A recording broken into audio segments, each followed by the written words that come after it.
আরে দাঁড়াও, দাঁড়াও, দাঁড়াও, দাঁড়াও। আগে ক্যামেরাটা নিয়ে নিজে একবার ঘুরে নিই। মানে ব্যা সেলফি ক্যামেরা নিয়ে একবার নিজে রাউন্ড মেরে নিই, তারপরে তোমাদেরকে বলছি।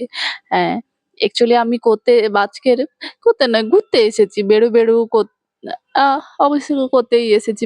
বেড়ু করতে এসেছি। এসেছি পিকনিক করতে। হ্যাঁ, এই যে দেখছো পুচকি এতই দুষ্টু কিছু বলার নেই। আর এই দোলনায় দোলার জন্য যে কি বায়না!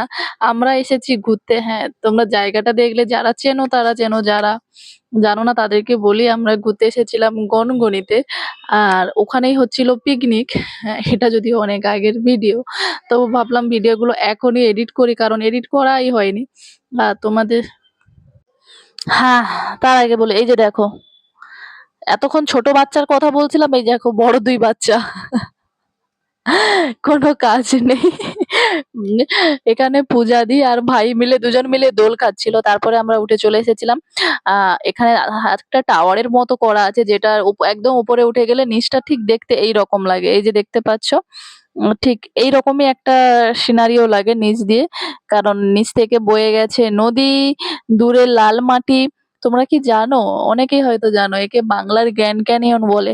আ বলার অবশ্যই অনেক কারণ আছে। সেটা ধীরে, ধীরে যত ভিডিওটা যাবে না দেখতে পাবে যে কেন এখানে গ্র্যান্ড ক্যানিয়ন বলা হয়েছে।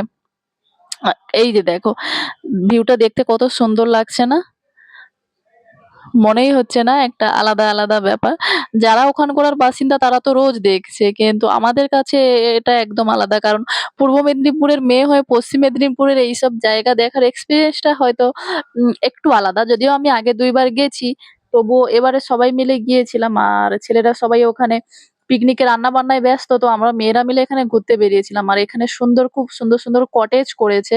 আর কটেজগুলোতে থাকার জন্য রেন্টে দেওয়া হয়। মানে রেন্ট দিয়ে থাকা যায়। আর অনেকে থাকেই। আমরা যখন গিয়েছিলাম সবগুলো কটেজ প্রায় ফুল ছিল। আর এত সুন্দর করে সব বাগান দিয়ে ঘেরা হয়ে গেছে।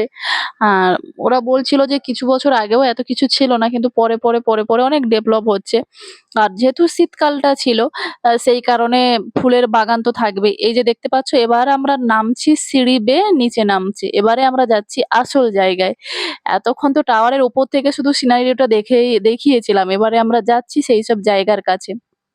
আর এতগুলো সিঁড়ি, পুচকির তো নামতে কোনো অসুবিধা হচ্ছিল না। কিন্তু পুজোদি আগেই বলছিল যে, "নামিয়ে তো নিচ্ছিস, কিন্তু ওঠার সময় কি করে করব?" আমি আর ভাই বলছিলাম, "কোনো অসুবিধা নেই। সবাই ২ জনে মিলে ৩ জনে মিলে একটু, একটু করে কোলে নিয়ে চলে আসবো।" কিন্তু আসার সময় যা হয়েছিল সে আরেক কাণ্ড। নামার সময় তো কোনো ব্যাপার নয়, সবাই নেমে গেছি। কারণ সেই সময় রোদটাও খুব একটা বেরোয়নি, বেশ হালকা ঠান্ডা, ঠান্ডা আবহাওয়া ছিল। সুন্দর বেরিয়ে গেছি। কিন্তু লাল মাটি এতই যে লাল মাটি উড়ছে, সেটা শীতকালে তো এমনিতেই শুষ্ক, কিছু বলার নেই। লাল মাটি উড়ছে এত। তো যাই হোক, এই করতে আমরা সবাই নিচে চলে এসেছি। আর এই যে দেখো, আর এই দেখো পূজাদি একেবারে এগিয়ে যাচ্ছে। যদিও ভিডিওটা একটু স্পিডে দেওয়া আছে, তবুও ও এখানকার মেয়ে, কোনো অসুবিধা হয়নি। তুরন্ত এগিয়ে যাচ্ছে। অসুবিধা তো একটু হচ্ছিল আমার। তবুও কোনো ব্যাপার নয়। পুচকি যাচ্ছে, ভাই যাচ্ছে। আর এই দেখো এই যে দূরের সুদূর দৃশ্যগুলো দেখছো, এগুলো কিন্তু আমরা কাছ থেকে গিয়ে দেখেছি। আর এখানে সত্যি কথা বলতে কি, যেতে তো কোনো অসুবিধা হয়নি, কিন্তু ভয় পাচ্ছিলাম ফিরে আসা নিয়ে। কারণ অনেকটা জায়গা, সত্যিই অনেকটা জায়গা, প্রায় ১ ঘন্টার মতো ভালোভাবেই হাঁটাচলা করতে হয়। কিন্তু মানুষের অভাব নেই। যেহেতু দিনটা ছিল পিকনিকের, তো কিছু বলার নেই। মানুষের এখানে অভাব নেই। অনেক দূর থেকে গাড়ি নিয়ে, বাস নিয়ে সবাই এখানে এসেছে পিকনিক করার জন্য।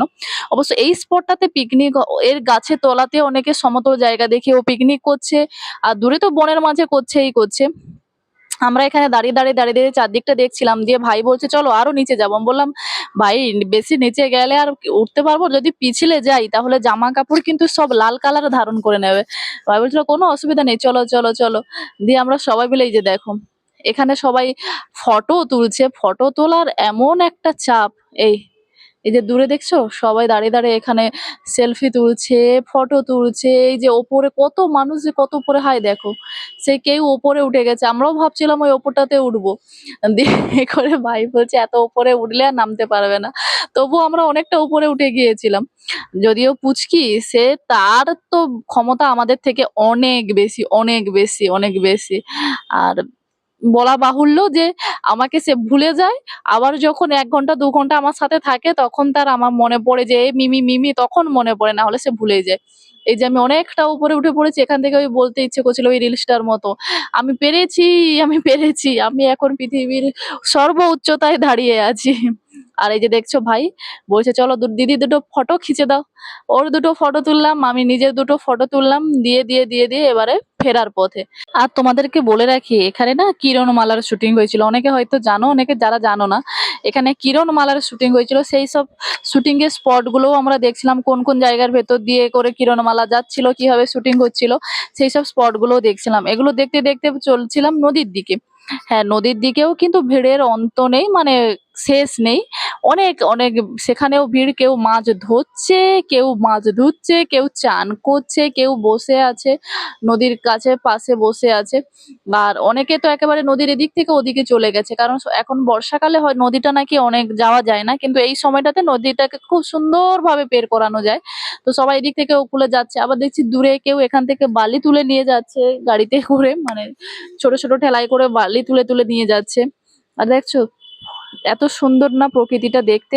কিরণমালা যারা দেখেছো তারা কিন্তু জানতে পারবে। আর এই যে তারপর চলে এসেছি আমাদের পিকনিক স্পটে। আর এখানে মেয়েদের কোনো কাজ ছিল না। মেয়েরা একটু আধটু কোটাকুটি করে দিয়েছিল। এখানে সব্বাই একসাথে মিলে বসে গেছি। সাথে রাজীব দা, চন্দন দা, দিদিরা সবাই, মানে অনেক মানুষ, সিধু দা থেকে শুরু করে সবাই সবাই মিলে এখানে বসে পড়েছিলাম। কারণ যেহেতু পিকনিক, এখানে পরিবেশনা থেকে রান্না-বান্না সবকিছুর দায়িত্বে ছিল ছেলেরা। আমরা শুধু মেয়েরা গিয়েছিলাম খাওয়া-দাওয়া করার জন্য। আমি আর পূজাদি তো ফিরেছি সবার শেষে। সবার বারবার করে ফোন করছে, তারপরে আমরা দুজন ফিরে এসেছি। কারণ আমরা যেহেতু ওখানে গিয়েছিলাম না, আমরা অনেকটাই দেরি হয়ে গিয়েছিল। তো এসে পেটের খিদের জ্বালায় খাওয়া-দাওয়া করে মোটামুটি ওই দিনটার মতো, মানে ওই দিনটা একটা বলে না একটা সুন্দর দিন, একটা সুন্দর দিন কাটিয়েছি। এই যে দেখছো অবস্থা। হ্যাঁ, এসব পরিষ্কারও কিন্তু শেষ পর্যন্ত ছেলেরাই করেছিল। আমরা কিছুই করিনি। আমরা ঐদিন ফ্রি হাত ছিলাম একেবারে। অনেক মজা করেছি, অনেক আনন্দ করেছি। তাই তোমরা যারা এখনো যেতে চাও, কারণ এখনো গরমটা খুব একটা পড়েনি। জুন জুলাইয়ে তো যেতেই পারবে না। তার আগে তোমরা প্লিজ যাও, গিয়ে একটু ঘুরে আসো আর এনজয় করে আসো। সত্যি অনেক সুন্দর জায়গা।